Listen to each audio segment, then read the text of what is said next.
আসসালামু আলাইকুম সবাইকে। কি অবস্থা সবার? আশা করতেছি সবাই অনেক বেশি ভালো আছো। এইচএসসি 24 ব্যাচের অ্যাডমিশন কিন্তু প্রায় এন্ড গেমে এসে দাঁড়িয়েছে। তোমাদের সামনে আর 3টা ভর্তি পরীক্ষা বাকি আছে, এগ্রি জিএসটি, নরমাল জিএসটি এবং রাজশাহী ইউনিভার্সিটি ভর্তি পরীক্ষা। তো আজকে আমরা একটা নতুন সিরিজ তৈরি করতে যাচ্ছি, যেখানে আমরা এগ্রি জিএসটির বিগত 4 বছরের প্রশ্ন ব্যাংক সলভ এবং ডিটেলস অ্যানালাইসিস ক্লাসে তোমাদের টোটাল 4টা ক্লাসের মধ্যে বিগত 4 বছরের এগ্রি জিএসটিতে কিভাবে টিচাররা প্রশ্নগুলোকে পিক করতেছে, কিভাবে তারা তোমাদেরকে প্রশ্নগুলো দিচ্ছে, কোন জায়গাগুলো থেকে দিচ্ছে, সেই জিনিসগুলো নিয়ে আলোচনা করবো এবং তার সাথে সলভ তো থাকছেই। এবং অনেকদিন পর শান্ত ভাই কিন্তু ইউটিউবে ব্যাক করতেছি, কারণ ভাইয়ের অনেক বেশি ব্যস্ততা ছিল। আমার বইটা টার্ম ফাইনাল পরীক্ষা ছিল, এদিকে এইচএসসি 25 ব্যাচের মেডিকেল ব্যাচ আমাদের আলফা, তারপরে সেকেন্ড টাইমের ব্যাচে আলফার ক্লাস, তারপরে আবার ক্র্যাক এগ্রি জিএসটির যে বাচ্চারা আছে তাদেরকে নিয়ে তাদের ক্লাস, পুরো কেমিস্ট্রির দায়িত্ব আমাকে নিতে হচ্ছে। তো সবকিছু মিলিয়ে অনেক বেশি ব্যস্ততার পর হচ্ছে ফাইনালি ইউটিউবে ব্যাক করতে পারতেছি প্রায় 20 দিনের মতো সময় পর। সো চলো আর বেশি কথা না বাড়ে আমরা হচ্ছে আমাদের এগ্রি জিএসটি বিগত 4 বছরের প্রশ্ন ব্যাংক সলভ ক্লাসটা শুরু করি। তাহলে প্রথমে আসো যে একদম 2022-23 সালে আমাদের এগ্রি জিএসটি যে প্রশ্নগুলো আসছিল সেগুলো আমরা সলভ দিয়ে আমাদের ক্লাসটা শুরু করি। সো দেখো, প্রথম প্রশ্ন আমাদেরকে বলতেছে যে অ্যামোনিয়াম আয়নে বন্ধন কোণের ভ্যালুটা কত আলটিমেটলি, ঠিক আছে। অর্থাৎ প্রথম প্রশ্নটাই দেখো যে সংকরায়ন টপিকটা থেকে আসছে এবং এখানে বলতেছে যে বন্ধন কোণ কত। অর্থাৎ তুমি দেখো যে সামনে তুমি দেখবা যে সংকরায়ন থেকে আরো কোশ্চেন আসবে, তখন আমি আরো কথাবার্তা বলবো, বাট আপাতত তুমি দেখো যে সংকরায়নের যে বন্ড অ্যাঙ্গেল গুলা সেখান থেকে কিন্তু কোশ্চেন তারা দিচ্ছে। সো প্রথম কোশ্চেন আমরা একটু সলভ করি। আমাদেরকে বলতেছে অ্যামোনিয়াম আয়নের বন্ধন কোণ কত। সো অ্যামোনিয়াম আয়নের বন্ধন কোণ তুমি যদি বের করতে যাও মুখস্থ না করে, তাহলে সেক্ষেত্রে তোমাকে কিন্তু আগে জানতে হবে যে এই অ্যামোনিয়াম আয়নটা কিভাবে তৈরি হয়। তুমি যদি অ্যামোনিয়াম আয়নটা দেখো, তাহলে তার মধ্যে তুমি ক্লিয়ারলি অ্যামোনিয়াকে দেখতে পাবা। তুমি যখনই অ্যামোনিয়াম আয়নকে দেখতেছো, তোমার দেখলেই বোঝা উচিত যে এই অ্যামোনিয়াম আয়ন আলটিমেটলি আর কিছুই না, একটা অ্যামোনিয়া তার সাথে একটা H+। দেখো তুমি মিলাইলেই বুঝতে পারবা যে অ্যামোনিয়াম আয়ন মানে হচ্ছে অ্যামোনিয়া প্লাস H+। তো তার মানে কি, যে অ্যামোনিয়া H+ এর সাথে যুক্ত হয়েছে। সো অ্যামোনিয়া একটা যৌগ কেন আরেকজনের সাথে যুক্ত হয়েছে, এই যে এটা বুঝতে গেলেই তোমার কি করতে হবে, অ্যামোনিয়ার স্ট্রাকচারটা দেখতে হবে। অ্যামোনিয়া কি? অ্যামোনিয়া হচ্ছে নাইট্রোজেন, লাস্টে কয়টা ইলেকট্রন ভাইয়া? 5টা ইলেকট্রন। সো 3 হাতে 3টা হাইড্রোজেন আছে, আমরা সেই হাইড্রোজেন গুলো দিয়ে দিলাম। এই যৌগটাকে আমরা বলি হচ্ছে অ্যামোনিয়া। এবং তোমরা সবাই জানো যে অ্যামোনিয়ার সংকরায়ন কি আসে, অ্যামোনিয়ার সংকরায়ন কত আসবে তোমরাই বলো। যে এখানে কি একটা লন পেয়ার, 3টা সিগমা বন্ড, 3 + 1, তোমরা সবাই জানো যেটা কত, এটা হচ্ছে 4, এবং 4 হইলে হয় sp3। এবং তোমরা এটাও জানো যে ভাইয়া sp3 হলে বন্ড অ্যাঙ্গেল হওয়ার কথা ছিল 109.5 ডিগ্রি। বাট ওই যে অ্যামোনিয়াতে কি আছে, একটা লোন পেয়ার, এবং লোন পেয়ার থাকার কারণে কি হয়, বন্ড অ্যাঙ্গেল 2.5 ডিগ্রি কমে যায়, এবং বন্ড অ্যাঙ্গেল 2.5 ডিগ্রি কমে গিয়ে অ্যামোনিয়ার অ্যাকচুয়াল বন্ধন কোণ আসে 107 ডিগ্রি। বাট আমাদের জিজ্ঞাসা করছে অ্যামোনিয়াম আয়ন। সো এই যে অ্যামোনিয়া, এটা একটা কমপ্লিট যৌগ হওয়ার পরেও এটার মধ্যে 2টা ইলেকট্রন ফাঁকা না, বা 2টা ইলেকট্রন বাকি আছে। এই 2টা ইলেকট্রন ওই যে H+ তার সাথে সন্নিবেশের মাধ্যমে শেয়ার করে অ্যামোনিয়াম আয়ন তৈরি হয়। এখন এই যে কনসেপ্টটা, আমি এটা তোমাকে কেন ভাঙায় দেখালাম, আমি তো বলতে পারতাম যে অ্যামোনিয়াম আয়ন হচ্ছে sp3, এটার বন্ড অ্যাঙ্গেল 109.5 ডিগ্রি, তো দাগায় দেওয়া হচ্ছে সি নাম্বারটা। বাট তুমি দেখো এই একটা কনসেপ্ট থেকে আরো কয়টা এমসিকিউ হইতে পারে জানো, আমি তোমাকে বুঝাই দিই। তোমাকে জিজ্ঞাসা করে না যে NH4Cl এর বন্ড কয় ধরনের বন্ধন আছে, এই কোশ্চেনটা জিজ্ঞাসা করে তো যে অ্যামোনিয়াম ক্লোরাইডে কয় ধরনের বন্ধন আছে। তো তুমি যদি নাই জানো যে অ্যামোনিয়াম আয়নটা এভাবে তৈরি, তুমি কি সন্নিবেশ বন্ধনটা জানতা? তুমি হয়তো অ্যামোনিয়ার 3টা সমযোজী বন্ধনের কথা বলতে পারবা, বাট যে বান্দা জানে না যে অ্যামোনিয়াম আয়ন কেমনে তৈরি হয়েছে, ও তো এই সন্নিবেশ বন্ধন কাউন্টই করবে না। সো এই কোশ্চেনে ভুল করবে। তোমরা সবাই লুইস অ্যাসিড ক্ষারের কনসেপ্টটা জানো, যে কেউ যদি লোন পেয়ার ইলেকট্রন দান করে তাকে আমরা বলি লুইস ক্ষার। সো অ্যামোনিয়া তেমন একটা লুইস ক্ষার কেন, কারণ এই যে লোন পেয়ার ইলেকট্রনটা কার সাথে শেয়ার করছে, H+ এর সাথে শেয়ার করছে। তাহলে এই কেসে এটা কি, এই অ্যামোনিয়াটা হচ্ছে একটা লুইস ক্ষার। আচ্ছা, তোমরা সবাই জানো যে যারা লুইস ক্ষার তারা একই সাথে নিউক্লিওফাইল। তারা কি? নিউক্লিওফাইল। এই দেখো H+টা কি, প্লাস চার্জ, নিউক্লিয়াস, এটাকে আকর্ষণ করছে কে? অ্যামোনিয়া। তাহলে কি? নিউক্লিওফাইল। তাহলে এখান থেকে কয়টা কনসেপ্ট আসলো? 4টা কনসেপ্ট এই একটা সিঙ্গেল এমসিকিউর ভিতরে লুকায় আছে। সো এই বছর আসছে অ্যামোনিয়াম আয়নের বন্ধন কোণের ভ্যালু কত, পরের বছর আসবে NH4Cl এর বন্ড কত, পরের বছর আসবে কোনটি নিউক্লিওফাইল, পরের বছর আসবে কোনটি লুইস ক্ষার। তার মানে তুমি একটু খেয়াল করে দেখো যে এই একটা কনসেপ্ট থেকে 4টা এমসিকিউ কিন্তু তুমি বের করতে পারো। অর্থাৎ এগুলা জানা অনেক বেশি ইম্পর্টেন্ট। তুমি হয়তো সংকরায়ন মুখস্থ করে বের করে ফেলতে পারো, তুমি হয়তো সংকরায়ন সব মুখস্থ করতে পারো, তুমি ঈশ্বরচন্দ্র বিদ্যাসাগর সব পারো, বাট তুমি দেখো যে বোঝার কি লাভ, একটা জিনিস বুঝতে আমি 4টা এমসিকিউ অ্যান্সার করতে পারি। কথা বুঝতে পারছো? তাহলে এইটার সংকলনটা কি আসতেছে ভাইয়া, 4টা বন্ড আছে এখানে, সো কোনো লন পেয়ার তো আর বাকি নাই। এই লন পেয়ারটাও কি হয়ে গেছে এখন সন্নিবেশ সমযোজী বন্ধনে চলে গেছে। তো স্টেরিক নাম্বার কত? স্টেরিক নাম্বার হচ্ছে 4টা বন্ড, কোনো লন পেয়ার নাই। তো 4 + 0 তে কত হয়? 4। 4 হলে কি হয় ভাইয়া? sp3। আর লন পেয়ার যেহেতু নাই, তাহলে নরমাল sp3 এর বন্ড অ্যাঙ্গেল কত? 109.5 ডিগ্রি। তাহলে অ্যামোনিয়াম আয়নের বন্ড অ্যাঙ্গেল কত হবে? 109.5 ডিগ্রি। তাহলে এইখানে একটু বোঝার চেষ্টা করো, অ্যামোনিয়াম আয়নটা যার থেকে তৈরি হইলো অ্যামোনিয়া, তার বন্ড অ্যাঙ্গেল 160 ডিগ্রি। কেন? কারণ ওইখানে একটা লন পেয়ার ছিল, বাট অ্যামোনিয়াম আয়ন হওয়ার পরে সেই লন পেয়ারটা বন্ধনে চলে গেছে, লন পেয়ারটা আর নাই, তাই বন্ড অ্যাঙ্গেলটা কিন্তু আবার কত হয়ে গেছে? 109.5 ডিগ্রি। সো অ্যামোনিয়াও sp3, অ্যামোনিয়াম আয়নে sp3, বাট অ্যামোনিয়া হচ্ছে 160 ডিগ্রি কারণ একটা লন পেয়ার আছে, বাট অ্যামোনিয়াম আয়ন হচ্ছে 109.5 ডিগ্রি কারণ লন পেয়ারটা নাই। বুঝতে পারছেন? এখান থেকে কিন্তু এই এমসিকিউটার ভিতরে কিন্তু 4টা ডিফারেন্ট এমসিকিউ আসতে পারে। ঠিক আছে? তাহলে আমরা দেখলাম যে সংকরণ থেকে আমাদের কিন্তু প্রথম প্রশ্নটা আসছে। এরপরে কোশ্চেন আসো যে পটাশিয়াম মৌলটি কোন গ্রুপের অন্তর্ভুক্ত? ভাই পর্যায় সারণী থেকে কোশ্চেন দিছে যে কোন গ্রুপ, এবং তোমরা সেই ক্লাস 9-10 থেকে পড়ে আসতেছো যে ভাইয়া 1 নাম্বার গ্রুপ হচ্ছে ক্ষার ধাতুর গ্রুপ, 2 নাম্বার গ্রুপ হচ্ছে মৃৎ ক্ষার ধাতুর গ্রুপ, 14 নাম্বার গ্রুপ হচ্ছে অমুক গ্রুপ, 11 নাম্বার গ্রুপ হচ্ছে মুদ্রা ধাতুর গ্রুপ। এগুলো তোমরা পড়ে আসছো। 15 number group pnictogen, 16 number group chalcogen, 17 number group halogen, 18 number group নিষ্ক্রিয় গ্যাস পড়ছো। জিজ্ঞাসা করছে পটাশিয়াম, তো তুমি কি জানো না যে পটাশিয়াম হচ্ছে 1 নাম্বার গ্রুপের মৌল, যে লিথিয়াম, তারপর হাইড্রোজেন, লিথিয়াম, সোডিয়াম, তার নিচে আছে পটাশিয়াম, তার নিচে আছে রুবিডিয়াম, সিজিয়াম, ফ্রান্সিয়াম। তুমি জানো তো? তাহলে 1 নাম্বার গ্রুপ নাম কি? ক্ষার ধাতুর গ্রুপ। একদম ডিরেক্ট মুখস্থ একটা কোশ্চেন আসছে যেটা তুমি সেই ক্লাস 9-10 থেকে পারো, কিন্তু এগুলো অনেকে ভুল করে দিয়ে আসবে। ঠিক আছে? এই অ্যান্সার কি? অ্যান্সার হচ্ছে ক্ষার ধাতুর গ্রুপ। এটা পুরাপুরি হচ্ছে আলকালি মেটাল বা ক্ষার ধাতুর গ্রুপ। এখন তার সাথে ইংলিশটাও জানা রাখো, এবছর আসছে এভাবে, পরের বছর ইংরেজি দিবে যে ক্ষার ধাতু মানে কি? ক্ষার ধাতু মানে হচ্ছে আলকালি মেটাল। তো অনেকে তখন আবার প্যাচ লাগাই দিবে, খালি বাংলা পড়ছে ও ধরো, তো তখন কিন্তু ও পারবে না। সেটা কি? আচ্ছা, আলকালি মেটাল। ঠিক আছে? ক্ষার ধাতু বা আলকালি মেটাল। ওকে, এরপরে কোশ্চেন, নিচের কোনটি আর্গনের সাথে আইসো ইলেকট্রনিক? মানে আইসোটপিকটা থেকে অ্যাডমিশনে কোশ্চেন আসবে। এখন সেটা আইসোটোপ হোক, আইসোটোন হোক, আইসোবার হোক, আইসো ইলেকট্রন হোক। তো তোমাকে বলছে যে আর্গন মৌলটার সাথে আইসো ইলেকট্রন কে? মানে আর্গনের সমান ইলেকট্রন আছে কার? আইসো মানে সমান, এবং ইলেকট্রন মানে কি? ইলেকট্রন। সো আর্গনের সাথে আইসো ইলেকট্রন মানে আর্গনের সমান ইলেকট্রন আছে এখানে কার? সো তুমি একটু চিন্তা করে দেখো, অপশনে কে দিছে? ম্যাগনেসিয়াম। ম্যাগনেসিয়ামে ইলেকট্রন আছে 12টা। তার আগে আসো যে আর্গন ইলেকট্রন কয়টা ভাইয়া? আর্গন ইলেকট্রন হচ্ছে 18টা। তোমরা সবাই জানো যে ক্লোরিন, আর্গন, আর্গন হচ্ছে 18টা ইলেকট্রন। তাহলে 18টা কার মধ্যে আছে সেটা আমি এখন খুঁজবো, তাই তো? তাহলে চলো খুঁজি। ম্যাগনেসিয়াম ইলেকট্রন হচ্ছে 12টা, +2 মানে কি? 2টা ইলেকট্রন ছেড়ে দিছে। তো 12 থেকে 2টা ইলেকট্রন বাদ দিয়ে দিলে কয়টা থাকে? 10টা। তার মানে এখানে ইলেকট্রন আছে কয়টা? 10টা। এখানে ইলেকট্রন আছে কয়টা ভাইয়া? 10টা। ওকে। বেরিয়াম, বেরিয়াম কই আছে ভাইয়া? বেরিয়াম আছে সেকেন্ড গ্রুপের একেবারে লাস্টের দিকে। সো এটার ইলেকট্রন ধরো তুমি জানো না, ধরো তুমি এটার ইলেকট্রন জানো না, তাও কিন্তু এটা বের করা সম্ভব। কেমনে ভাই? কেমনে বের করা সম্ভব? দেখো, বেরিয়াম সেকেন্ড গ্রুপের কই আছে তুমি একটু খুঁজে দেখো। এই যে তোমার বেরিলিয়াম, ম্যাগনেসিয়াম, ক্যালসিয়াম, ঠিক আছে, তারপরে বেরিয়াম, তারপরে বেরিয়াম। সো আর্গন কই তোমার হচ্ছে সেই থার্ড গ্রুপের থার্ড পর্যায়ের মৌল, আর এটা কই তোমার সেই 5 নাম্বার পর্যায়ের মৌল। দুইটার সাথে তো একটার কোনো মিলই নেই, সেটা তো জীবনও হবেই না। এটা থেকে 20টা ইলেকট্রন বের, 30টা ইলেকট্রন বের করলে তারপরে হইতে পারে, তাই না? সো এটা তো সম্ভব না। সো এটা এমনি বাদ, এটা তুমি দেখেই বুঝতেছো যে বেরিয়াম জীবনও হবে না। ক্লোরিন, সো ক্লোরিন মিলাই দেখো তো, ক্লোরিন কত?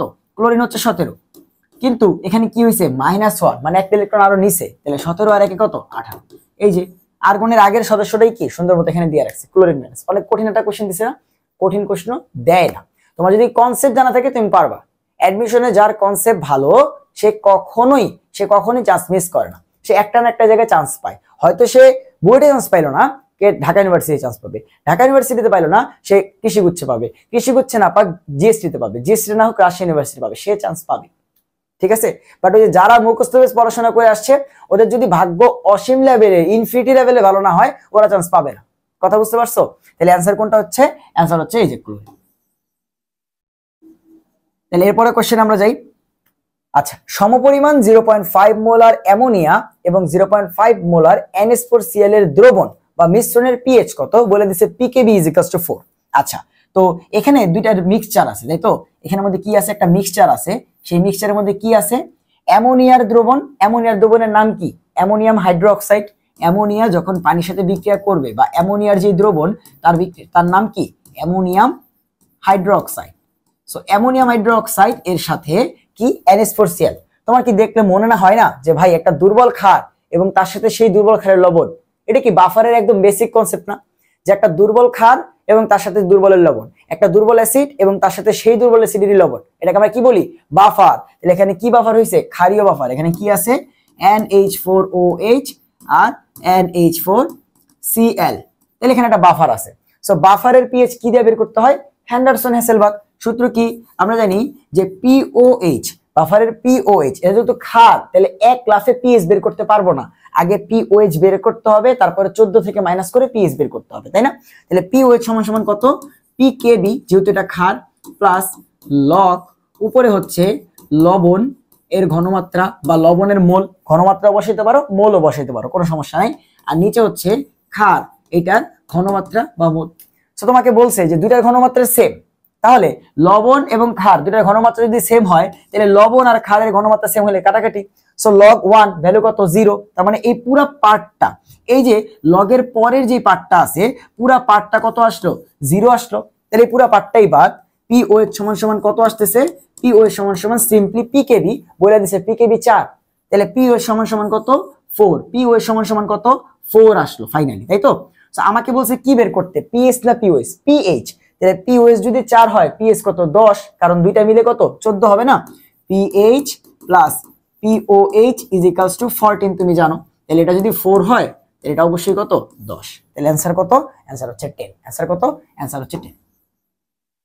কথা কি বুঝতে পারছি না বুঝতে পারিনি? এবার যেহেতু আমরা প্রথম একটা ম্যাথ পাইলাম, এখানে কি কোনো ক্যালকুলেশন ছিল? এটা কি কোনো ক্যালকুলেশন? না। প্রথম কথা হচ্ছে এটা একটা বাফার, তোমাকে সেটা চিনতে হবে। সেকেন্ড কথা হচ্ছে এই যে লগের পরে লবণ এবং ক্ষার বা লবণ এবং অ্যাসিড এই ঘনমাত্রা যদি বাফারে সেম হয়ে যায়, তোমাকে জানতে হবে যে এই পুরো পার্টটা 0 হয়ে যায়, তখন ক্ষারের ক্ষেত্রে POH আর PKB সেম হয়ে যায়, অ্যাসিডের ক্ষেত্রে PH আর PKA সেম হয়ে যায়। এটা যদি অ্যাসিড হইতো তাহলে ওই PK যদি 4 হইতো অ্যান্সারটা 4ই হইতো, কারণ অ্যাসিডের ক্ষেত্রে ডিরেক্ট পিএইচ বের হয়। কথা বুঝতে পারছি? তাহলে এই হচ্ছে আমাদের এই কোশ্চেনের কনসেপ্ট। এবং তুমি দেখো এখানে ম্যাথ যখন দিল, ক্যালকুলেশনে এমন কোনো ম্যাথ আমি পাই নাই যেইটা তোমার করতে গেলে 1 মিনিটের বেশি লাগবে, ঠিক আছে? এমনকি দেখেও অ্যান্সার করে দেওয়া যায়, আচ্ছা এটা হচ্ছে এটা, কারাগারি করলাম অ্যান্সার হচ্ছে এটা। অর্থাৎ খাতায় কোনো দাগ না দিয়েও ক্যালকুলেশন গুলো করা যায়। তখন তুমি এতটুকু শিওর যে এগ্রি জিএসসি হওয়ার পরে ক্যালকুলেশন গুলা তারা চেষ্টা করতেছে যেন হাতে কলমে করা যায়। আমি আগের হিসেবে যাচ্ছি না, আগে ক্যালকুলেটর এলাও ছিল, 18 সাল 17 সাল তখন ক্যালকুলেটর এলাও ছিল। ক্যালকুলেটর থাকলে যেই টাইপের কোশ্চেন আসতো এখনো সেই টাইপের কোশ্চেন আসবে, কিন্তু ক্যালকুলেশনটা ইজি আসবে যেন তুমি হাতে কলমে করতে পারো। কথা বুঝতে পারছো? বাট এই জন্য তুমি যে হচ্ছে ক্যালকুলেশন প্র্যাকটিস না করে যাবে এমন না, তুমি প্র্যাকটিস করে যাবা যেন যত দ্রুত তুমি সলভ করতে পারো। কথা বুঝতে পারছো? ওকে, এরপর আসো পরের কোশ্চেন। 10 মোল এ গ্যাস 30 মোল বি গ্যাস দ্বারা গঠিত মিশ্রণের মোট চাপ দেওয়া আছে 12 atm, উহাতে এ গ্যাসের আংশিক চাপ কত? আমরা জানি যে কোন গ্যাসের আংশিক চাপ যদি বের করতে হয়, কার বের করতে বলছে? যে ভাই তুমি এ গ্যাসের আংশিক চাপ বের করো। কোন গ্যাসের? এ গ্যাসের আংশিক চাপ। ওকে, তাহলে যারই আংশিক চাপ বের করতে বলুক, আমরা সূত্র কি জানি? যে আংশিক চাপ বা পার্শিয়াল প্রেসার অফ এ, যেহেতু এ বের করতে বলছে, সেটা কত? এ এর নিজের মোল, মানে যার আংশিক চাপ বের করব তার নিজের মোলটা দেখতে হবে যে ওই মিশ্রণের মধ্যে ও নিজে কতটুকু আছে, আর নিচে যে সব মিলে মোট কয় মোল আছে, এ হোক বি হোক সি হোক ডি হোক, যতজন আছে সবার মোল, মোট মোল ইনটু তার সাথে আমাকে গুণ করতে হবে মোট চাপ। এইটাকে আমরা বলি হচ্ছে আংশিক চাপ। আংশিক চাপ সমান সমান নিজের মোল বাই মোট মোল, এটাকে আমরা বলি মোল ভগ্নাংশ ইনটু মোট চাপ। তাহলে চলো বের করি যে এ নিজে আছে 10 মোল, দেখো 10 মোল গ্যাস এ নিজে আছে 10 মোল, বি আছে 30 মোল, বি আছে 30 মোল ইনটু মোট চাপ কত? ভাই মোট চাপ হচ্ছে 12। মোট চাপ কত? মোট চাপ হচ্ছে 12। এবার ভাই 10 দিয়ে 30 এ কাটাকাটি করা যায় 3 বার, 3 দিয়ে 12 কে কাটাকাটি করা যায় 4 বার। কত কঠিন একটা হ্যান্ড ক্যালকুলেশন আসছে না? এটা করতে কত মিনিট লাগবে? 5 মিনিট লাগবে না? দেখেই তো করা যায়, মানে দেখে 10 দিয়ে 3, 3টা কাটলে 4। তাহলে অ্যান্সার কত? অ্যান্সার হচ্ছে 20। তাহলে এখানে কি তোমাকে যাচাই করছে তুমি কি ম্যাথ পারো কিনা বা হ্যান্ড ক্যালকুলেশন পারো কিনা?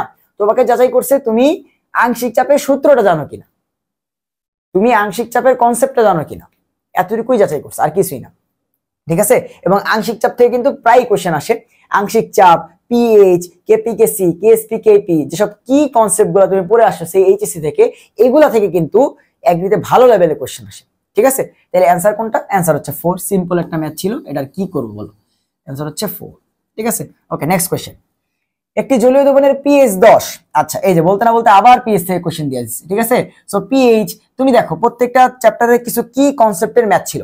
এক নাম্বার গুণগত রসায়নে আসো, গুণগত রসায়নে কি কনসেপ্টের মধ্যে কি ছিল, কেএসপি কেপি, তাই তো, আয়ন শনাক্তকরণ, শিক্ষা পরীক্ষা, এগুলো থেকে কোশ্চেন আসবে। মৌলের পর্যাবৃত্ত সময় কি ছিল, মেইন টপিক হিসেবে তুমি সংকরায়নকে চিন্তা, ফাজারের নীতি, ডাইপোল মোমেন্ট বা পোলারিটি, পোলায়ন, এগুলো পড়ছিল না, এগুলো থেকে কোশ্চেন আসবে। তারপরে পর্যায় সারণী থেকে কল ডেটা কোশ্চেন আমরা পাইছি, পর্যায় সারণী থেকে কোশ্চেন আসবে। এরপর 3 নাম্বার চ্যাপ্টারে আসো, রাসায়নিক পরিবর্তন।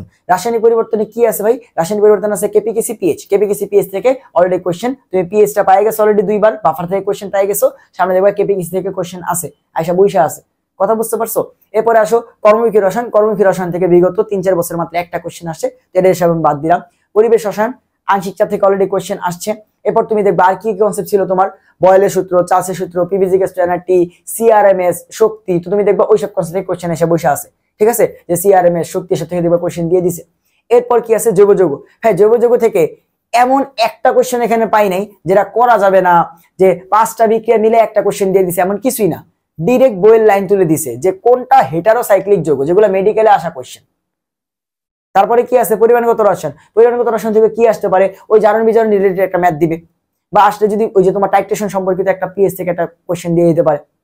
এতটুকুই। তড়িৎ রসায়ন থেকে কি ছিল, তড়িৎ রসায়ন মানে তোমরা জানতা ই সেল, ই নট সেল, আসছে না কোশ্চেন ই সেল থেকে, তো এই জায়গা থেকে কোশ্চেন পিক করবে, একদম কি টপিক গুলো থেকে কিন্তু কোশ্চেন আসতেছে। তাহলে চলো দেখি যে কিরকম কোশ্চেন আসতেছে। বলতেছে যে পিএইচ হচ্ছে 10 এবং দ্রবণটিতে সর্বোচ্চ কত মোল পার লিটার ঘনমাত্রার ম্যাগনেসিয়াম, মানে তোমাকে বলছে যে ভাই তুমি ম্যাগনেসিয়ামের ঘনমাত্রা হিসাব করো, তোমাকে আমি এই ম্যাগনেসিয়াম হাইড্রোক্সাইডের কেএসপিটা দিয়ে দিচ্ছি, 20 × 10⁻11। সো তোমরা কিন্তু জানো যে পিএইচ এর সাথে তুমি যদি পিএইচ জানো তাহলে তুমি পিওএইচ এ জানবা, পিওএইচ যদি জানো তাহলে ওএইচ এর ঘনমাত্রা জানবা, আর ওএইচ এর ঘনমাত্রা জানলে কেএসপি তে বসায় ম্যাগনেসিয়াম জানতে পারবা না। জাস্ট দুইটা কনসেপ্ট মিলাই দিছে। তাহলে চলো এই পাশে হচ্ছে দুইটা আমরা সেপারেশন নিয়ে নিই, যে এক পাশে আমরা পিএইচ এর ক্যালকুলেশনটা করব, আর এক পাশে হচ্ছে আমরা কেপিকেসি ক্যালকুলেশনটা করব। তাহলে চলো যে আমরা কি করতেছি ভাই, পিএইচ 10, দ্যাট মিন্স পিওএইচ 4, কারণ দুইটা মিলে 14, আর পিওএইচ যদি 4 হয় তাহলে ওএইচ আয়নের যে ঘনমাত্রাটা আসতেছে সেটা আসতেছে 10⁻⁴, কারণ আমরা জানি যে পি বা মাইনাস লগ ওই পাশে গেলে ওই পাশে যা থাকে সেটা 10 এর উপরে পাওয়ার হয়ে যায় এবং সামনে একটা মাইনাস চলে আসে, অর্থাৎ 10⁻⁴। তাহলে এবার হাইড্রোজেন আয়নের ঘনমাত্রা জানি, এটা বের করে আনলাম, পিএইচ এর কাজ ছিল এতটুকুই। এবার আমাদের কি দেওয়া আছে ভাই, বইলা দিছে যে এদের কে কত, এদের কে হচ্ছে 2 × 10⁻11। এবার তুমি জানো এই কে কেমনে বের করতে হয়, এই যে তুমি লিখবা যে ম্যাগনেসিয়াম 2+ এর ঘনমাত্রা ইনটু OH আয়নের ঘনমাত্রা স্কয়ার। কেন, কারণ এই যে তুমি এটা কি জানো না যে ম্যাগনেসিয়াম হাইড্রোক্সাইড যদি ভেঙে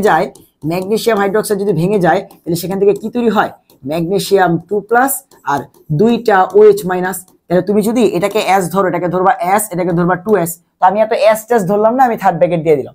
তাহলে ম্যাগনেসিয়াম 2+ আর OH এর উপরে স্কয়ার আসবে, কারণ সামনে কি আছে, 2 আছে। তো এবার এইটা সমান সমান যদি 2 × 10⁻11 হয়, আমাকে পিএইচ এর মানটা দিছেই, আমি যেন OH এর ঘনমাত্রাটা বের করি, এটা বসায় দাও, ম্যাগনেসিয়ামের ঘনমাত্রা চলে আসলো। এবং তুমি দেখো ক্যালকুলেশনটা কঠিন কিনা। তো ম্যাগনেসিয়াম 2+, এটা আমাকে বের করতে বলছে, এটা বের করব। এখানে কত আছে, 2 × 10⁻11, আর নিচে হচ্ছে হাইড্রোক্সাইড আয়নের ঘনমাত্রার স্কয়ার।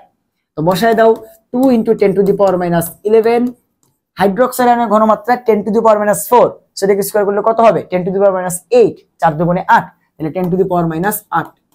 সো 11 থেকে 8 বাদ গেলে কত থাকে, 3টা থাকে, তাহলে आंसर কত, 2 × 10⁻3।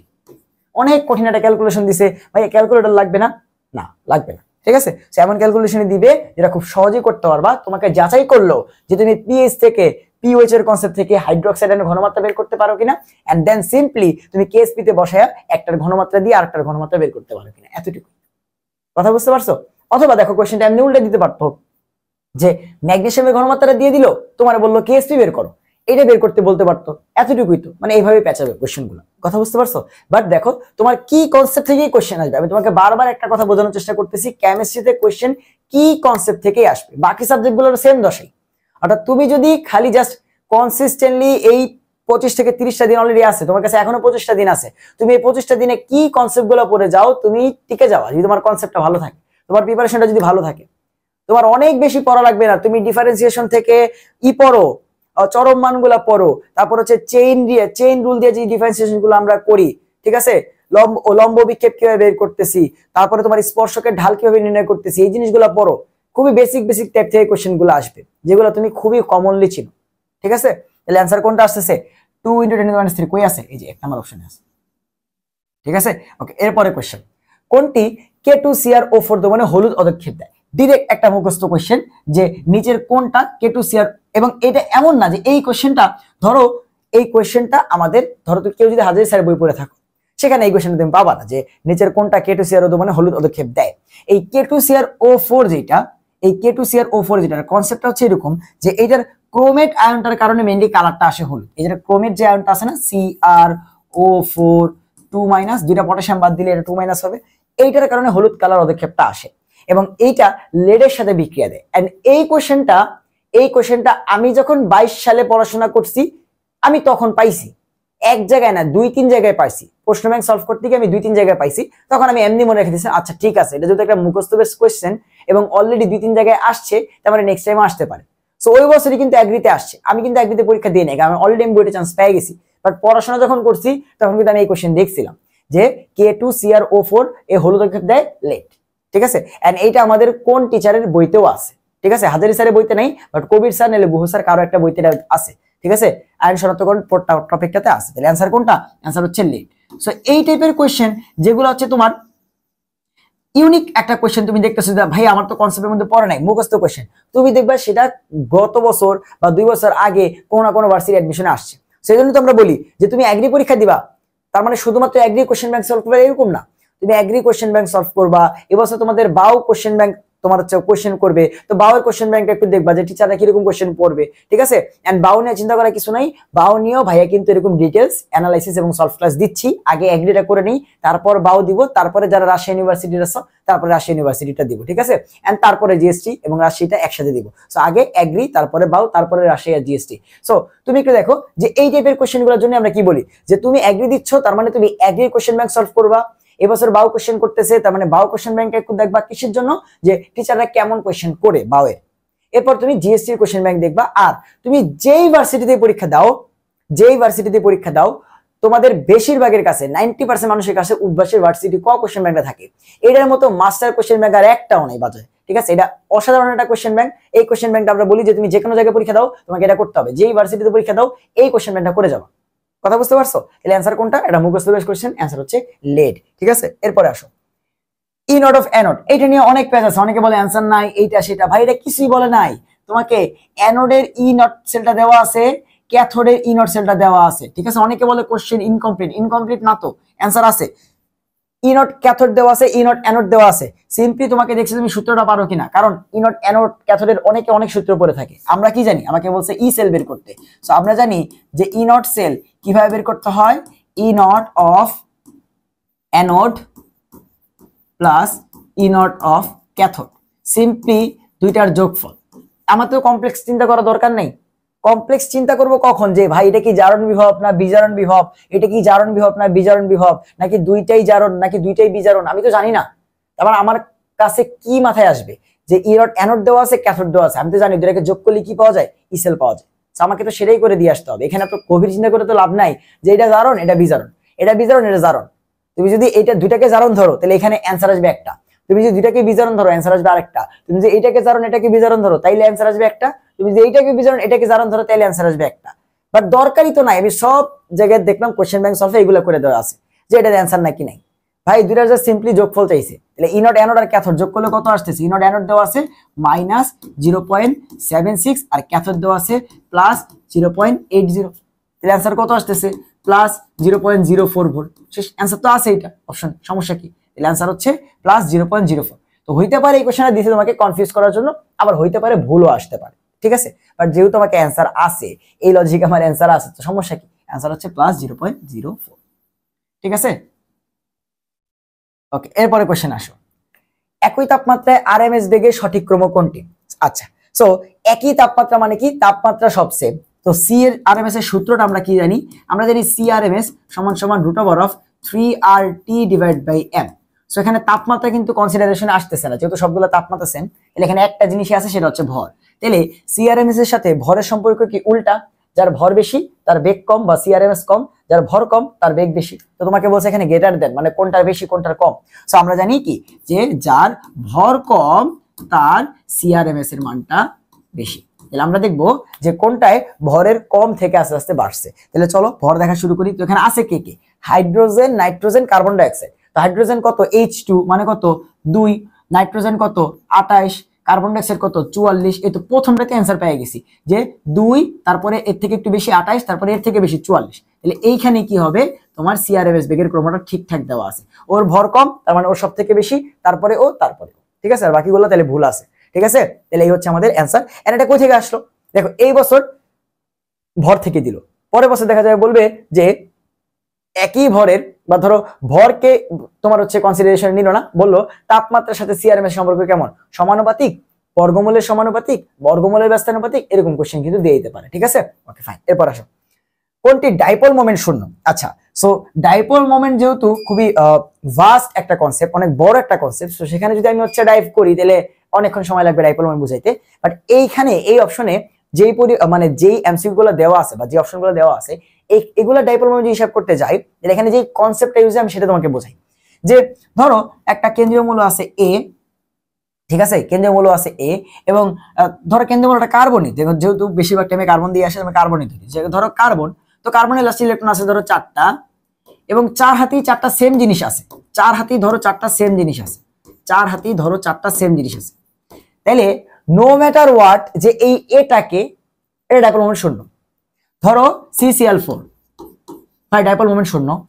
CF4, ভাই ডাইপোল মোমেন্ট শূন্য। CH4, ডাইপোল মোমেন্ট শূন্য। অর্থাৎ কার্বনের যোজনী 4, তার 4 হাতে 4টা সেম জিনিস থাকলে ডাইপোল মোমেন্ট শূন্য। আবার ধরো বোরন, হ্যাঁ বোরনের লাস্ট ইলেকট্রন কয়টা, 3টা। সো ও কয়জনকে ধরতে পারবে, 3 জনকে। সো ওর হাতে 3 জন যদি সেম থাকে তাহলে ডাইপোল মোমেন্ট শূন্য। BF3 ও শূন্য, BCl3 ও শূন্য, ঠিক আছে, BH3 ও শূন্য। তাহলে কনসেপ্টটা বুঝতে পারতেছো যে একটা কেন্দ্রীয় মৌলের লাস্টে যতগুলা ইলেকট্রন থাকে, একটা কেন্দ্রীয় মৌলের লাস্টে যতগুলা ইলেকট্রন থাকে, সবগুলা হাতে যদি সেম জিনিস থাকে তাইলে ওই জিনিসটা কি একটা প্রতিসম স্ট্রাকচার হয়, এবং প্রতিসম স্ট্রাকচার হলে ডাইপোল মোমেন্ট শূন্য আসে। ঠিক আছে, কিন্তু তুমি একটু চিন্তা করে দেখো, ধরো CCl4 না হয়ে, CCl4 তো শূন্য, বাট আমি কি করলাম CCl3 দিয়ে দিলাম, একটা ফ্লোরে নিয়ে আসলাম, এইটার আবার ডাইপোল মোমেন্ট শূন্য না, কারণ কি 4 হাতে 4টা সেম না। তাহলে তুমি একটু অপশনগুলো দিকে এবার তাকায় দেখো, CF4 মানে কার্বন লাস্টে 4টা ইলেকট্রন, 4 হাতে 4টা ফ্লোরিন আছে, ডাইপোল মোমেন্ট কি শূন্য, শেষ। বাকিগুলো একটু তাকায় দেখো কেন শূন্য না, 4 হাতে কি 4টা সেম, 4টা সেম, 4টা সেম না, তাহলে ডাইপোল মোমেন্ট শূন্য না। যেটাই 4টা সেম ওইটা ডাইপোল মোমেন্টই শূন্য। কেমন, যেমন CF4, CCl4, ঠিক আছে, তারপরে হচ্ছে তোমার SiCl4, সবগুলো কিন্তু ডাইপোল মোমেন্ট শূন্য। ডাইপোল মোমেন্ট কি শূন্য, বুঝতে পারছি, ওকে ফাইন। তো এরপরে কোশ্চেন আসো, কোনটি হেটারোসাইক্লিক যৌগ। একদম আমাদের জৈব যৌগের প্রথম টপিক, যে ভাই ওই তুমি যদি বার্জেলিয়াস ওসব টপিক বাদ দাও, তাহলে জৈব যৌগের যে শ্রেণী বিভাগটা আছে সেখানে কয়েকটা কি দেওয়া আছে, হেটারোসাইক্লিক যৌগ দেওয়া আছে না, যে সাইকেল বা চক্র থাকবে কিন্তু তার মধ্যে কার্বন বাদে অন্য কেউ থাকবে, তাহলে সেটাকে আমরা বলি হেটারোসাইক্লিক। যেই সাইক্লিক যৌগে বা যেই জৈব যৌগের মধ্যে সাইকেল বা চক্র আছে এবং কার্বন বাদে অন্য কেউ আছে, তাকে আমরা বলি হেটারোসাইক্লিক। তো সেখানে কি কি যৌগ ছিল তোমাদের মনে আছে, পিরিডিন নামক একটা যৌগ ছিল, পিরিডিন। তারপরে তোমার হচ্ছে তোমার পাইরোল নামক একটা যৌগ ছিল, থায়োফিন যৌগ ছিল, তাই না, এই হচ্ছে একটা যৌগ। তারপরে এই যে থায়োফিন দেওয়া আছে, তারপরে তোমার হচ্ছে যে পাইরোল দেওয়া আছে। তারপর তোমার ছিল একটা কি, যে বেনজিনের স্ট্রাকচারে খালি একটা নাইট্রোজেন ঢুকে গেছে, বেনজিনের স্ট্রাকচারে খালি একটা নাইট্রোজেন ঢুকে গেছে, এই যৌগগুলো দেওয়া ছিল না, এগুলো ছিল অ্যারোমেটিক যৌগ।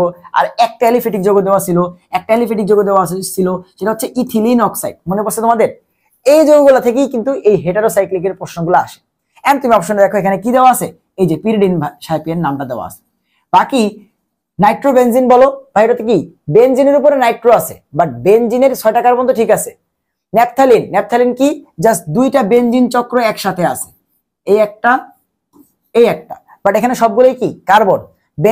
বেনজিন ডায়াজোনিক লবণ বা ডায়াজোনিয়াম লবণ, ভাই ডায়াজোনিয়াম লবণের এই জিনিসটা তো উপরে আছে N2Cl, বাট এই সবগুলো তো কার্বন, তাই না, সবগুলো তো কার্বন।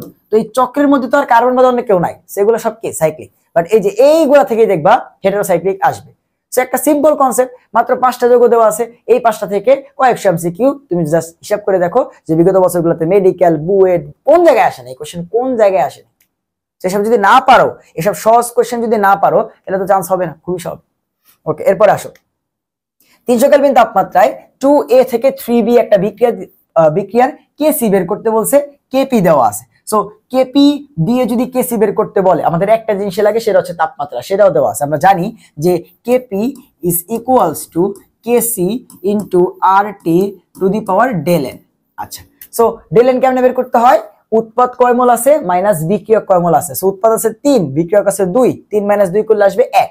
সো del n 1 লেখলো যে কথা, না লেখলো একই কথা, তার মানে আসছে কত? kp is equals to kc RT। আমাকে বলছে কেসি বের করতে, কেপি তো দেওয়াই আছে, তাহলে কেসিটাকে এক পাশে নিয়ে আসি, এটার নিচে তোমার হচ্ছে আরটি কে পাঠিয়ে দিই। তাহলে কেপি কত দেওয়া আছে একটু দেখো, 8.314 ইন্টু 10 টু দি পাওয়ার 2, আর নিচে আর কত 8.314, যেহেতু সব এসে একই করতেছি, আর টি হচ্ছে 300 কেলভিন। কত কঠিন একটা ক্যালকুলেশন দিছে দেখো, ইচ্ছা করেই কেপির মানটা এইভাবে দিছে 8.314 10 স্কয়ার, কারণ তারা জানে যে নিচে একটা আর আসবে, সেই আর এর মানটাও সেম। সো এই সাহেব এবং এই সাহেব কাটা, উপরে থাকতেছে 10 স্কয়ার বা 100, নিচে থাকতেছে 300। সো এই শূন্য এই শূন্য এই শূন্য এই শূন্য কাটা 1/3, আর আমরা তো জানি না 1/3 মানে কত, তাই না? 0.3333 আজীবন ধরে চলবে, অর্থাৎ 0.33। তাহলে তুমি একটু দেখো ক্যালকুলেশনে একটা সিঙ্গেল ম্যাথ আমাকে দেখাইতে পারবা যেটাতে পেঁচাইছে না? তাহলে ক্যালকুলেশন না ভয় পাওয়ার কিছু নাই। এখন ধরো এই বছর এমন একটা ক্যালকুলেশন দিল তো যেটা তুমি হচ্ছে কোনোভাবে মিলাতে পারতেছো না, দরকার নাই তো। একটা ক্যালকুলেশন না দিতে পারলে বা একটা এমসিকিউ না দিতে পারলে তোমার চান্স মিস হবে। কে বলছে? যে টপ হবে সেও কিন্তু তোমার 2 থেকে 3টা এমসিকিউ ছাড়বে, 4 থেকে 5টা এমসিকিউ ছাড়বে, তাই না? যে টপ হবে তার মার্ক কি 100 তে 100 থাকে কখনো? হ্যাঁ, এটা রেয়ার কেস হতে পারে, একদম রেয়ার। ধরো অমুক বছর, যেমন 2019 সালে সিয়াম ভাই তোমার কত পাইছিল, 2019 নাকি 20 সালে সিয়াম ভাই পাইছিল তোমার হচ্ছে ঢাকা ইউনিভার্সিটি পরীক্ষাতে 120 119.5, 0.5 কম পাইছিল। তাহলে তুমি একটু চিন্তা করে দেখো, তাও কিন্তু ফুল পাই নাই। সো ওটাই রেকর্ড ছিল, তার আগের রেকর্ড ছিল 117.5। তাহলে তুমি একটু চিন্তা করে এগুলো রেকর্ড হয়ে যায়, রেয়ার কেস, সব সময় হবে না, ঠিক আছে? তো যে ফার্স্ট হবে সেও কিন্তু সব পারবে না, তোমার তো চিন্তা নাই, ঠিক আছে? তাহলে অ্যান্সার কোনটা? 0.3333। সো এরকম কঠিন ক্যালকুলেশন আসলে যেটা করতে গেলেই তোমার 4 থেকে 5 মিনিট লেগে যাবে, দিও না, দরকার কি? হ্যাঁ, আগে সব দাও, পরে লাস্টে সময় থাকে তারপর দিও, ঠিক আছে? বাট শুরুতে ওটা দিতে গিয়ে 5 মিনিট সময় নষ্ট করে ওইখানে বসে থাকলে তোমার পরীক্ষা ওইখানেই শেষ, ওইখানেই শেষ পরীক্ষা। এরপর এই যোগে কতটি স্টেরিও আইসোমার সম্ভব? যখনই তুমি এখানে ডাবল বন্ড দেখতেছো, তোমার কি জ্যামিতিক সমানতার কথা মনে পড়া উচিত, তাই তো? এন্ড যেহেতু স্টেরিও আইসোমার বলছে, তাহলে আলোক সমানতা আমরা চেক করবো যে এখানে কোনো কাইরাল কার্বন আছে কিনা। দুইটা জিনিসই দেখতে হয়, জ্যামিতিক স্টেরিও সমানতার মধ্যে জ্যামিতিকের জন্য আমার দেখতে হয় ডাবল বন্ড আছে কিনা। তাহলে এই যোগে ডাবল বন্ড আছে, ডাবল বন্ড আছে মানে তোমার চেক করতে হবে এটা জ্যামিতিক সমান্য কিনা। সেকেন্ড কথা, যেহেতু স্টেরিও আইসোমার চেক করতে বলছে মানে আলোক সমানতা চেক করবা, আলোক সমানতা চেক করলে একটা জিনিসই চেক করা লাগে, কাইরাল কার্বন আছে কিনা। যে কার্বনের 4 হাতে 4টা ডিফারেন্ট জিনিস থাকে তাকে আমরা বলি কাইরাল। সো আমরা দুইটা জিনিস খুঁজবো, যে ডাবল বন্ড আছে কিনা অলরেডি পেয়ে গেছি। সো আমরা একটু দেখবো যে তারপরে কি দেখতে হয়, যে ডাবল বন্ডের যে দুইটা কার্বন আছে সেই দুইটা কার্বনের 2 হাতে সেম যেন না হয়ে যায়, সেম জিনিস যেন না হয়ে যায়। তাহলে এই যে কার্বন দুইটা আছে, কার্বন ডাবল বন্ড কার্বন, এটার এক হাতে আছে হাইড্রোজেন আর আরেক হাতে আছে এটা CH3 হবে, ঠিক আছে? এটা CH3 হবে যেহেতু কর্নারে আছে। আর এইটার এক হাতে আছে হাইড্রোজেন আর আরেক হাতে আছে এই পুরো জিনিসটা CHOH CH3। তাহলে কোনোভাবেই কি সবকিছু মিলে নাই, তাহলে এটা কি তোমার হচ্ছে জ্যামিতিক সমাণু হইলো। আচ্ছা, তাহলে এটার কয়টা জ্যামিতিক সমাণু আছে? 2টা, একটা হচ্ছে সিস একটা হচ্ছে ট্রান্স। তাহলে 2টা পাইলাম। এরপর আলোক সমাণুতা কি আছে নাকি নাই দেখো তো। এই কার্বনটা কি কাইরাল? এই কার্বনটা কি কাইরাল? দেখো একই হাতে 3টা হাইড্রোজেন আছে, সো এটা কাইরাল না। এই কার্বনটার এক হাতে হাইড্রোজেন আছে এবং ডাবল বন্ডে আছে, ডাবল বন্ড মানে কি? ও 2 হাত দিয়ে কার্বনকে ধরছে, তাহলে 2 হাত দিয়ে একজনকে ধরছে, তাহলে এটা হবে না। তাহলে এই কার্বনটা কাইরাল না, এই কার্বনটাও কাইরাল না। এই কার্বনটা কি কাইরাল? এই কার্বনটা এক হাত দিয়ে এই CH টাকে ধরছে, আর এক হাত দিয়ে হাইড্রোজেনকে ধরছে, আর এক হাত দিয়ে OH কে ধরছে এবং আর এক হাত দিয়ে CH3 কে ধরছে। তুমি উপরে আরো ভালো বুঝতে পারবা। এই দেখো, এই যে কার্বনটা, এই কার্বনটা এক হাত দিয়ে CH টাকে ধরছে, এক হাত দিয়ে হাইড্রোজেনকে ধরছে, এক হাত দিয়ে OH কে ধরছে, এক হাত দিয়ে CH3 কে ধরছে। তাহলে এই যে কার্বনটা আছে, এই কার্বনটা কি? এই কার্বনটা হচ্ছে আমাদের কাইরাল। তাহলে কাইরাল আছে, কাইরাল আছে মানে কি? একটা কাইরালে 2টা, তাই না? একটা কাইরালে 2টা হবে, 2টা এনানসিওমার হবে। সো একটা কাইরালে 2টা হবে, একটা হচ্ছে L সমাণু, একটা হচ্ছে D সমাণু। তাহলে জ্যামিতিক সমানুতা পাইলাম 2টা, সিস ট্রান্স এবং কাইরাল পাইছি একটা, তার মানে 2টা হবে, 2 আর 2 4। তাহলে টোটাল তোমার এখানে স্টেরিও সমাণু কয়টা আসলো? 4টা। তো অনেক কঠিন এমসিকিউ আসছে না বলো তো? জাস্ট জ্যামিতিক সমানতা এবং আলোক সমানতাকে একসাথে করে একটা যোগের মধ্যে দিয়ে কোশ্চেন করছে এখানে কয়টা স্টেরিও আইসোমার সম্ভব। সো অনেকে কি করবে, এই যোগটা দেখে আচ্ছা এই যোগটায় এমন যদি হয় তাহলে দিয়ে দিব 4টা। এটা কি এমন কনসেপ্ট? এমন কনসেপ্ট তো না। আগামী বছর ঘুরাই দিবে, এই বছর ঘুরাই দিবে, এই যোগ দিবে না। কথা বুঝতে পারছো? কারণ এটা তো বেসিক যে তুমি জ্যামিতিক সমানতা চেক করবা, আলোক সমানতা চেক করবা। ওকে, এরপরে আসো। আলোর উপস্থিতিতে ক্লোরিন টলুইনের সাথে বিক্রিয়া করে কি উৎপন্ন করে? তুমি আগে টলুইন দাও, তারপরে বিক্রিয়া দেখতেছি। সো ক্লোরিন দাও, টলুইন দিলাম CH3, এটা কার সাথে বিক্রিয়া করবে? ক্লোরিনের সাথে। কার উপস্থিতিতে? আলো বলছে তাই না, H⁻ এর উপস্থিতিতে। সো এই যে ক্লোরিনের টলুইনের যে উপরের পার্টটা CH3, এগুলা কার মতো কাজ করে? অ্যালিফেটিক যৌগ বা অ্যালকেনের মতো কাজ করে। আর ওর নিচের যে পার্টটা, এই যে বেনজিনের যে পার্টটা, সেটা তো একটা অ্যারোমেটিক যৌগ, অ্যারোমেটিকের মতো কাজ করে। সো এই যে ক্লোরিন H⁻, এটা কি তোমার কোনো চেনা পরিচিত বিক্রিয়ার মধ্যে তুমি দেখছিলা? ক্লোরিন H⁻, একটু 9 10 ফেরত নিয়ে যাই, দেখো তো এই বিক্রিয়াটা মনে পড়ে কিনা। CH4 প্লাস ক্লোরিন আলোর উপস্থিতিতে H⁻ এর উপস্থিতিতে বিক্রিয়া করে ক্লোরিন আর একটা হাইড্রোজেন মিলে HCl এবং আরেকটা ক্লোরিন গিয়ে একটা হাইড্রোজেনের জায়গায় বসে পড়বে, হয়ে যাবে CH3Cl। এরপরে সেই CH3Cl আবার ক্লোরিনের সাথে বিক্রিয়া করে H⁻ এর উপস্থিতিতে বানায় ফেলবে CH2Cl2 প্লাস HCl। আবার সেখান থেকে এই CH2Cl2 ক্লোরিনের উপস্থিতিতে বিক্রিয়া করে আলোর উপস্থিতিতে CHCl3 and so on, লাস্টে গিয়ে কি CCl4। কি মনে আছে বিক্রিয়ার কথা? সো টলুইনের উপরের যে পার্টটা CH3 এইটার সাথে যদি ক্লোরিন H⁻, দেখলে চিনার কথা না? যে এই বিক্রিয়াতে কি হবে, এই যে CH3 এর একটা হাইড্রোজেনের সাথে ক্লোরিন গিয়ে বানায় ফেলবে HCl এন্ড বাকি একটা ক্লোরিন গিয়ে ওইখানে বসে পড়বে, হয়ে যাবে CH2Cl। শেষ, তাই তো? এটা কি হয়ে গেল? এটা কি ক্লোরোটলুইন হইছে? এটা কি হচ্ছে ক্লোরোটলুইন হইছে? এটা কি ক্লোরোটলুইন নাকি বেনজাইল তোমার হচ্ছে ক্লোরাইড? আমার টাইপরাইটার 3টা সেম দিয়ে রাখছে, ঠিক আছে? এই 3টা সেম ছিল না, বাট এই যে যৌগটা তোমার দেখে মনে হবে ভাইয়া টলুইনের মধ্যে ক্লোরিন আসছে, এটার নাম কি? ক্লোরোটলুইন না, এটার নাম হচ্ছে বেনজাইল ক্লোরাইড। এর নাম কি? এর নাম হচ্ছে বেনজাইল ক্লোরাইড। এর নাম কি? এর নাম হচ্ছে বেনজাইল ক্লোরাইড। এখন ধরো এই যে একটা নাম তুমি জানলা, যে ভাই এটা তো নামকরণ করে জানা সম্ভব না যে এটার নাম বেনজাইল ক্লোরাইড। তুমি একবার দেখছো না, এই কোশ্চেন যদি নেক্সট টাইম কোন একটা অ্যাডমিশনে আসে, তোমার তার সমস্যা হবে না। তুমি দেখা মাত্র দেখাই দিবা আচ্ছা ক্লোরিনের সাথে টলুইন যদি আলোর উপস্থিতিতে বিক্রিয়া করে অ্যান্সার আসবে বেনজাইল ক্লোরাইড, তখন তোমার নাকি বিক্রিয়া করা লাগবে না।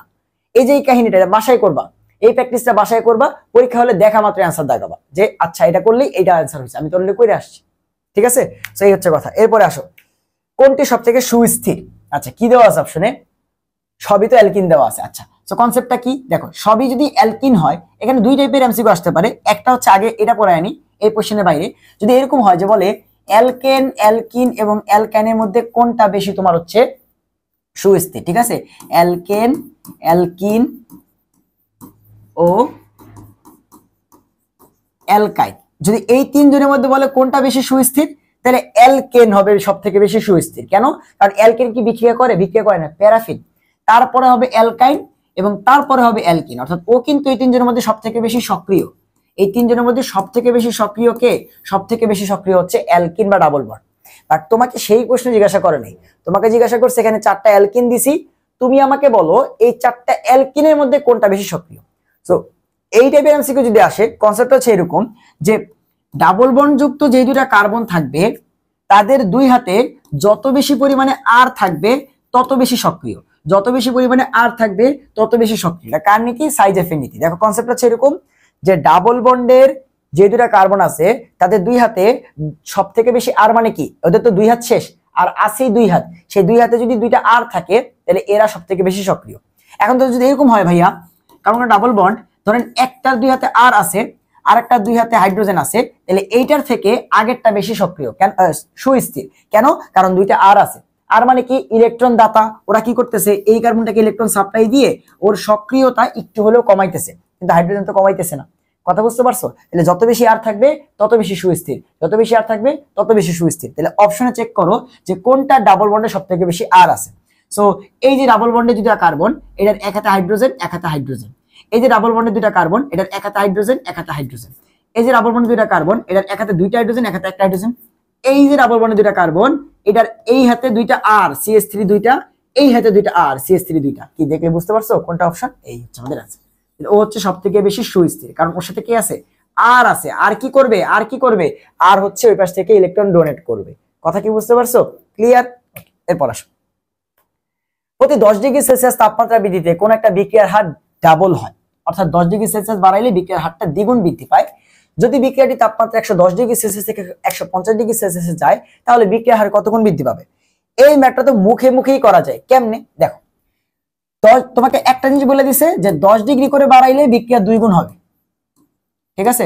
তো তোমাকে বলছে 110 থেকে 150 এ গেলে বিক্রিয়া কয় গুণ হবে? সো তুমি আসো 110 এ বিক্রিয়াটা শুরু করবা, ঠিক আছে? সো যখন তুমি 110 থেকে 10 ডিগ্রি সেলসিয়াস বাড়াই 120 ডিগ্রি সেলসিয়াসে যাবা, তোমার বিক্রিয়া কয় গুণ হয়ে যাবে? 2 গুণ। আচ্ছা, সো এরপর তুমি যখন 120 ডিগ্রি সেলসিয়াসে আসো, এখান থেকে তুমি আরো 100 মানে 10 ডিগ্রি বাড়াই 130 ডিগ্রি সেলসিয়াসে গেলা, তোমার বিক্রিয়া হবে, আগে তো 2 গুণ হয়েছে, এখন হয়ে যাবে আরো 2 গুণ, মানে কত? 4 গুণ। এরপর তুমি 130 থেকে 140 এ যাবা, তখন তোমার বিক্রিয়া হবে কি? 4 দুগুণে 8 গুণ, অর্থাৎ ডাবল করে বাড়বে। এন্ড লাস্টে তুমি যখন 140 থেকে 150 এ যাবা, তখন তোমার বিক্রিয়া কয় গুণ হবে? আবার ডাবল, 8 দুগুণে 16 গুণ। তাহলে এই একটা কনসেপ্ট দিয়ে তোমার কোশ্চেন শেষ, যে কয় গুণ হবে? 16 গুণ। অ্যান্সার কত? অ্যান্সার হচ্ছে 16 গুণ। তোমাকে একটা সিম্পল কনসেপ্ট বলে দিছে যে তুমি 10 করে বাড়াইলে ডাবল বাড়বে। তাহলে 110 থেকে 150 এ কত? তাহলে 110 থেকে 120 এ 2 গুণ, 120 থেকে 130 এ 4 গুণ, 130 থেকে 140 এ 8 গুণ, তারপরে 116 মানে 16 গুণ। এর অ্যান্সার কোনটা? অ্যান্সার হচ্ছে গ। অ্যান্সার কোনটা? অ্যান্সার হচ্ছে গ। এরপর আসো, ওজোনোলাইসিস বিক্রিয়ায় কোন অ্যালকিন থেকে প্রোপানল এবং প্রোপানন তৈরি হয়? আচ্ছা, সো এই টাইপের কোশ্চেন দুনিয়ার সহজ। তোমরা ওজোনোলাইসিস বিক্রিয়া ধরো পারো না, তুমি ধরো ওজোনোলাইসিস বিক্রিয়া পারো না, বাট আমি তোমাকে শর্টকাট শিখাই দিই কেমনে করতে হয়। তোমাকে কি বলছে? প্রোপানল এবং প্রোপানন পাবো কোন অ্যালকিন থেকে। কোশ্চেন যদি এরকম হয় যে অ্যালডিহাইড এবং কিটোন দেওয়া আছে, দুইটাই অ্যালডিহাইড দেওয়া আছে, দুইটাই কিটোন দেওয়া আছে, যাই দেওয়া আছে, বলতেছে যে কোন অ্যালকিন থেকে ওজোনোলাইসিস করলে এগুলা পাবো। অ্যান্সারটা হচ্ছে এরকম, যেখানে তুমি চেক করে দেখবা, যেখানে পাওয়া গেছে কি? প্রোপানল। প্রোপানল কি? প্রোপানল দেখতে হচ্ছে এরকম, CH3 CH2 CHO, এটাকে আমরা বলি কি? এটাকে আমরা বলি প্রোপানল। আর প্রোপানন কাকে বলি? CH3 CO CH3, এটাকে আমরা বলি হচ্ছে প্রোপানন। সো এই দুটো যৌগ পাওয়া যাবে কোন অ্যালকিন থেকে? সো তুমি যদি অ্যালকিনটা বের করতে চাও, তাহলে তোমাকে যেটা করতে হবে, এই যদি কোনো অ্যালডিহাইড দেওয়া থাকে তাহলে সেটাকে এইভাবে লিখবা, যদি কোনো অ্যালডিহাইড দেওয়া থাকে তাহলে সেটাকে এইভাবে লিখবা, CH3 CH2, এই যেখানে COটা আছে না, এই COটা ডান পাশে লিখবা, আর ওর যে হাইড্রোজেনটা আছে সেটা এই পাশে লিখবা। দেখো আমি কিন্তু CHO লিখছি, খালি একটু সাজাই লিখছি যে C ডাবল বন্ড ওটা দেখাইছি। কিরণকে কেমনে লিখবা জানো? কিরণের COটা তো মাঝখানে থাকে, তাই না? ওর COটাকে এইভাবে এই বাম দিকে মুখ করে লিখবা, এন্ড ওর বাকি দুই হাতে কি আছে? দুইটা CH3, এগুলাকে এইভাবে লিখবা, এই একটা CH3, এই একটা CH3। এভাবে কেন লিখলেন? অ্যালডিহাইডকে আপনি এভাবে কেন লিখলেন? কিরণকে এভাবে কেন লিখলেন? এই যে দুজনের COটাকে যে দুই মুখ করে লিখলাম, কিসের জন্য? কারণ এই যে CO, এই দুটাকে আমি সরাই দিব এবং এখানে একটা ডাবল বন্ড দিয়ে দিব, বাকি সব সেম থাকবে। CH3 CH2 CH, এটাই কি আছে? C, তোমার হচ্ছে CH3 CH3। এই হচ্ছে আমার সেই অ্যালকিন, যেই অ্যালকিন থেকে এদেরকে পাওয়া গেছে। তাহলে কি করব? অ্যালডিহাইড হইলে লাস্টের যে CHOটা আছে, সেখানে CHটাকে লিখে COটাকে ডাবল বন্ড দিয়ে ডান দিকে লিখবো। আর কিটোন হইলে যেটা করব, COটাকে দেখাবো, বাকি যেই হাতে যা আছে সেগুলোকে অন্য পাশে লিখে রাখবো, এন্ড দেন ওই COর বদলে ডাবল বন্ড দিয়ে দিব। এই যে CO আর এই COর বদলে ডাবল বন্ড দিয়ে দিব, শেষ। ঠিক আছে? এখন ধরো ভাইয়া অ্যালকিন থেকে এদের বানায় দেখান তো, যে অ্যালকিন দিয়ে বললো যে এই অ্যালকিন থেকে কাদেরকে পাওয়া যাবে, ওইটা আরো ইজি, ওইটা আরো ইজি। কি করতে হবে জানো? ধরো এইটা থেকে এগুলো এটা বানায় দেখাই, জাস্ট ডাবল বন্ডটা মুছে দিয়ে অক্সিজেন দিয়ে দাও এর সাথে, অক্সিজেন দিয়ে দাও এর সাথে, দেখো তো এটা পাইছো কিনা আবার। তাইলে কনসেপ্টটা কি? কনসেপ্টটা হচ্ছে যখন অ্যালডিহাইড কিটোন এসব দিয়ে বলবে অ্যালকিন বের করতে, তাহলে CO দুইটা দুই পাশে লিখে তাদের বদলে ডাবল বন্ড দিয়ে দিব। আর যদি অ্যালকিন দিয়ে বলে এটা বের করতে, তাহলে ডাবল বন্ডটা মুছে দিয়ে এই কার্বনের সাথে ডাবল বন্ডের যে দুইটা কার্বন আছে তার এইটার সাথে একটা অক্সিজেন দিয়ে দিব, এটার সাথে একটা অক্সিজেন দিয়ে দিব, দুইটা আলাদা করলে দেখবা দুইটা যৌগ হয়ে গেছে। বুঝতে পারছি ওজোনোলাইসিস বিক্রিয়া? আমাদের অ্যান্সার কোনটা? এটা কোথায় আছে? CH3 CH2 CH double bond, CH3 CH2 CH double bond, তারপরে কোথায় আছে এটা? CH3 CH2 CH double bond, এই যে এক নম্বর অপশনই দেওয়া আছে। ঠিক আছে? CH3 CH2 CH double bond, C দুইটা CH3, দুইটা CH3। ঠিক আছে? Ozonolysis clear? এরপরে আসো, একটি প্রথম ক্রম বিক্রিয়ার ঘনমাত্রা 60 সেকেন্ডে 1 মোল থেকে হাফ মোল হয়। আচ্ছা, এটা কি বলছে দেখো তো, 60 সেকেন্ডে বিক্রিয়াটা 1 থেকে অর্ধেক হয়ে যায়, তো এটা কি অর্ধায়ু না? তুমি কি জানো যে তুমি ওই যে ফিজিক্সে পড়ছো না, নিউক্লিয়ার ফিজিক্সে, যে যেই সময়ে তোমার কি হয়ে যায়, অর্ধেকে পরিণত হয়ে যায়, সেটাকে আমরা বলি অর্ধায়ু। তো 1 থেকে 0.5 বা অর্ধেক হয়ে গেছে, হাফ হয়ে গেছে কয় সেকেন্ডে? 60 সেকেন্ডে। তার মানে এই বিক্রিয়াটা 5 থেকে আড়াই হবে 60 সেকেন্ডে, 3 থেকে 1.5 হবে 60 সেকেন্ডে, 6 থেকে 3 হবে 60 সেকেন্ডে, অর্থাৎ অর্ধেক হয়ে যাবে সবসময় কত? 60 সেকেন্ডে। তোমার জিজ্ঞাসা করছে তাহলে 2 থেকে হাফ হবে কতক্ষণে? সো 2 থেকে প্রথমে অর্ধেক হবে কত? 1, 1 এর অর্ধেক কত? হাফ। তাহলে তুমি দেখো এখানে কতক্ষণ হিসাব করা লাগবে? 2টা। তুমি জানো যে 2 এর অর্ধেক হচ্ছে 1, তাহলে এই অর্ধেক কত? 60, মানে এখানে 60 সেকেন্ড লাগবে। আবার 1 থেকে হবে 0.5 বা অর্ধেক, তাহলে সেখানে লাগবে আবার 60 সেকেন্ড। এটা টোটাল 2 থেকে 0.5 হইতে কতক্ষণ সময় লাগলো? 60 + 60 অর্থাৎ 120 সেকেন্ড। অনেক কঠিন একটা কোশ্চেন দিছে, ম্যাথ করতে হবে, তারপরে ওই যে তোমরা ফিজিক্সে পড়ছো যে ভাই ল্যামডা বের করতে হবে, অবক্ষয় ধ্রুবক বের করতে হবে, তাই না? কিছুই করতে হবে না। বলছে যে এই বিক্রিয়াটা 1 থেকে 0.5 হয় 60 সেকেন্ডে, মানে কি অর্ধেকে পরিণত হয় 60 সেকেন্ডে। তো 2 থেকে 0.5 হইতে কয়টা স্টেপ দেওয়া লাগবে? 2টা। যে 2 থেকে ফার্স্টে অর্ধেক হয়ে হবে 1, 1 এর অর্ধেক হচ্ছে 0.5। যেরকম হইতো যে ভাই 4 থেকে 0.5, 4 থেকে 0.5, তখন তুমি কি হিসাব করতা যে 4 এর অর্ধেক হচ্ছে 2, এখানে লাগবে 60 সেকেন্ড, 2 এর অর্ধেক হচ্ছে 1, এখানে লাগবে 60 সেকেন্ড, 1 এর অর্ধেক হচ্ছে 0.5, এখানে লাগবে 60 সেকেন্ড। কথা কি ক্লিয়ার নাকি ভেজাল আছে? কোনো ভেজাল নাই। তাহলে অ্যানসার কোনটা? অ্যানসার হচ্ছে আমাদের এখানে 120 সেকেন্ড। অ্যানসার কোনটা? 120 সেকেন্ড। ঠিক আছে, তো এই সবে যেন ভুল না হয়। এরপর ইথিলিন অণুতে সংকরিত এবং অসংকরিত অরবিটালের মধ্যবর্তী কোণের ভ্যালু কত? যেই বান্দায় সংকরায়ন মুখস্থ করে আসছে যে অ্যাঙ্গেল হবে এইটা, sp3 হইলে ওইটা, আমি খালি মুখস্থ করে চলে যাই, আমি সংকরায়ন বের করা শিখবো না, আমি কোনো কনসেপ্ট জানবো না, এ বান্দা এমসিকিউ পারবে না। যদি না তোমার ধরো আগে সলভ করছে, মুখস্থ আছে, এমন না হইলে এমসিকিউটাও পারবে না। কিসের জন্য জানো? দেখো, হ্যাঁ, ইথিলিন মানে কি?